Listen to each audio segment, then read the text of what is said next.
Fala galera, beleza? Vamos falar sobre apelação, mais especificamente para tributário, na segunda fase da OAB. Vamos falar então sobre essa peça. Então, a apelação é muito fácil de identificar, sempre ela vai ser em face a uma sentença. Você identificou sentença no seu texto, o juiz colocou fim à fase cognitiva do processo, é uma decisão de natureza de sentença e da sentença cabe apelação. É, de acordo com o 203, você vê que o pronunciamento do juiz, que põe fim à fase cognitiva do processo, com fundamento no 485 e no 487, é uma sentença. E da sentença, conforme o artigo 1009 do CPC, da sentença cabe apelação. Então, sem enrolação, sem dificuldade. Esse termo sinônimo é a locução do que põe fim pelo juiz, né, a decisão de primeiro grau de jurisdição. Porque se é uma decisão de segundo grau, já é acordo, não é sentença. Então, da sentença cabe apelação. E é importante a gente lembrar que pode versar sobre decisões proferidas no curso do processo que não eram passíveis de recurso. Como assim? Decisões que não eram agraváveis no meio no percurso até a sentença, ó, do começo até a sentença, houveram decisões que por algum motivo eu não pude agravar, não pude entrar com nenhum recurso, não pude fazer nada. Então eu espero essa decisão chegar no fim, né, o processo chegar no fim com a sentença, e aí eu posso apelar apelar da sentença e fazer menção àquela decisão no curso do processo que não foi passível de nenhum recurso. Então eu posso também tratar isso em preliminar de apelação. Agora eu vou trazer aqui o esqueleto da peça, né? Não tem muito segredo, a apelação é bem simples.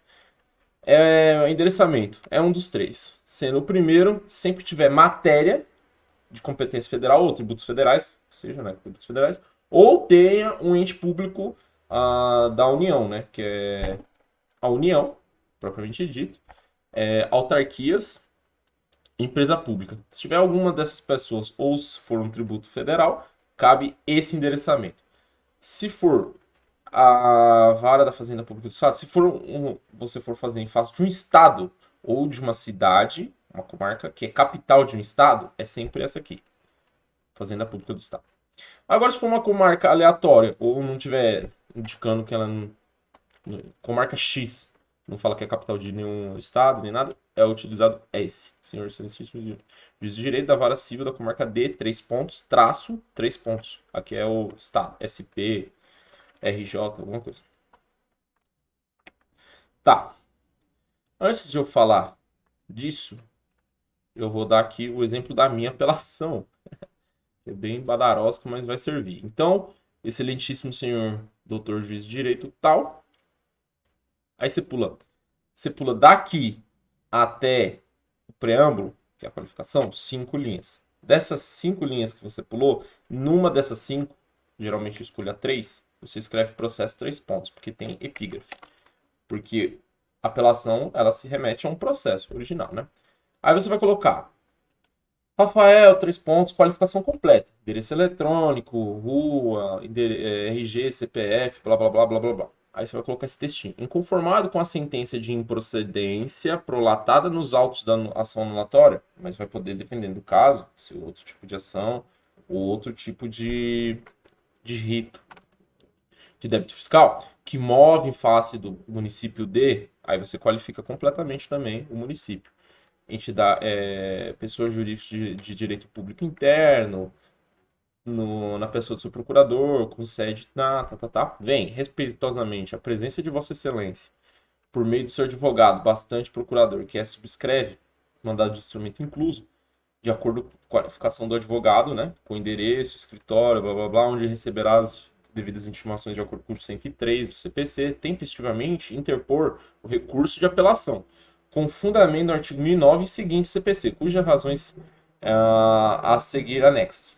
Aí, aqui é muito simples. Aqui você só, nesse parágrafo você vai decorar 3 artigos, que é o 1010, parágrafo 1, parágrafo 3 e o do preparo, que é o 997.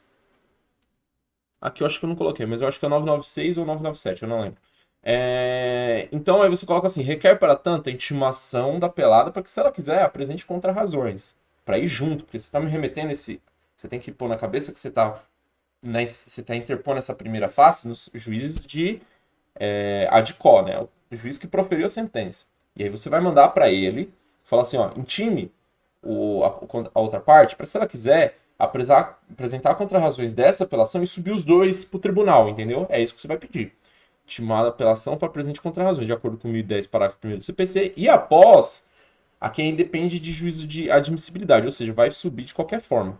O juiz de vara, ele não vai poder falar, ó, não vai subir o recurso ou não, vai ter que subir, independe do juízo de admissibilidade dele.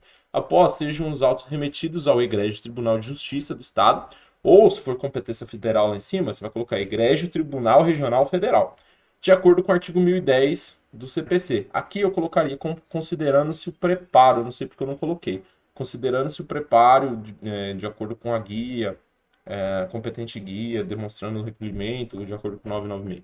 E aí você fecha a peça. Essa primeira fase, primeira página, você tem que terminar na primeira página. Faz o seu esforço. Quando foi a minha prova, caiu a apelação e eu forcei bem a letra para caber na primeira página essa estrutura, certo? Aí, virando a página, agora você vai falar para o tribunal. Você vai falar com o tribunal. Chega de falar com o juizito. Agora você vai falar direto com o tribunal, com os desembargadores. Então aí você vem, aí você coloca razões de apelação, egrégio Tribunal de Justiça de São Paulo, blá, blá, blá. Aí aqui é os três, aqui é decorar assim, os dois de cima, razões, egrégio. Os três do lado, apelante, apelado e origem.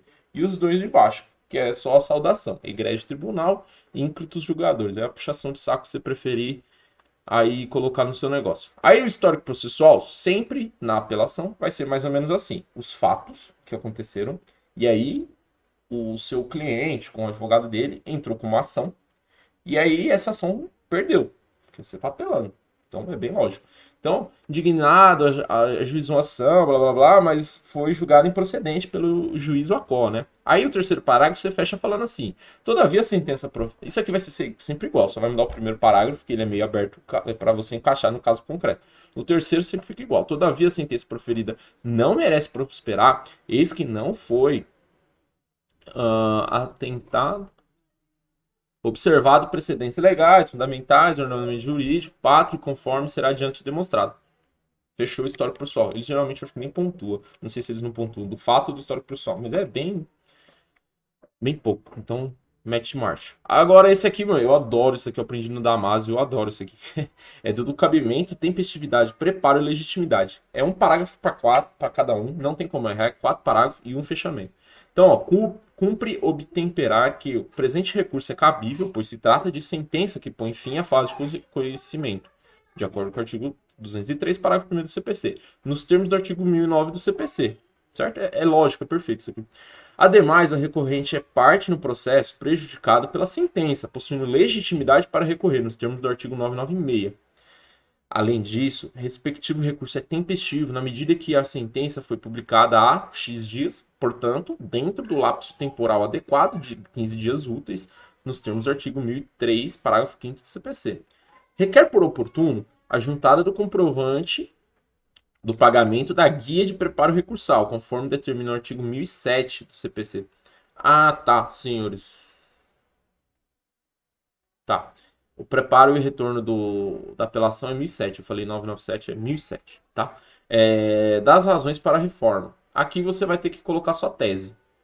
A tese, geralmente, você começa falando sobre o tributo, né? No tributário. Começa falando sobre o tributo. Segundo parágrafo, você fala por que não merece prosperar. Terceiro parágrafo, você tenta fundamentar mais ainda. No quarto parágrafo, você fecha meio que a lógica, já fechando, pedindo. E aí, dos pedidos. Os pedidos é muito simples. Você vai pedir o provimento do recurso de apelação para a reforma ou anulação da sentença, né? Dependendo do caso, de primeiro grau, anulando esse débito, blá blá blá blá blá blá blá blá blá, de acordo com os artigos da fundamentação, você coloca, para que seja o que você quiser falar com a sua peça, né? E aí o B, você requer-se, outro sim, a inversão do ônus de sucumbenciais nos termos do artigo 85, parágrafo 3º e 11º. É o 85 décimo primeiro, mas não sei por que a gente põe o terceiro ali que fica em choque e coloca qualquer parágrafo. Tem que colocar a mais, né? Pelo menos o professor mandou colocar a mais que não perde ponto. Do CPC. Aí você fecha termos em que pede deferimento, local, data, advogado OAB, 3 pontos, número 3 pontos. Bom, é isso. A única coisa que pode ter na sua peça, que teve na minha inclusive, é o efeito suspensivo, que aí você vai ter que fundamentar, abrir um tópico, apesar da sentença ter o. Desculpa, a apelação ter o efeito suspensivo automático, você vai ter que pedir, abrir um tópico do efeito suspensivo, ou você põe no mérito, que nem eu fiz, um parágrafo do efeito suspensivo, e fundamentar por que você deve pedir o efeito suspensivo pelo periculum in mora, fumus boniuri, ou a probabilidade do provimento do recurso, e o risco da demora, ou o risco de difícil reparação, você vai ter que ver no seu caso concreto.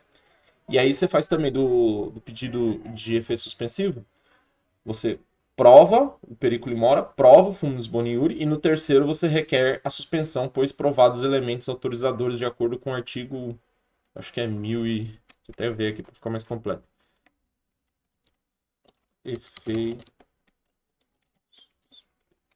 na apelação. O artigo 1012, tá? Aí você pede pelo 1012. Outra coisa que pode ter na sua prova é o julgamento da causa madura, que você vai pedir pro tribunal que você está enviando já julgar de pronto, não esperar para devolver, para anular a sentença, voltar para o juiz de primeira vara para ele reanalisar, nem nada nessas burocracias. Você vai direto pedir para o relator monocraticamente já decidir para você. Aí nisso você vai fundamentar o 1013. Você abre mais um tópico e aí você pede a apreciação pelo relator de acordo com o 1013 e aí você fundamenta com o parágrafo. Só isso. E aí nos pedidos você pede que seja julgado monocraticamente pelo relator de acordo com o 1013. E aí você fecha sua peça. É isso aí. Falou!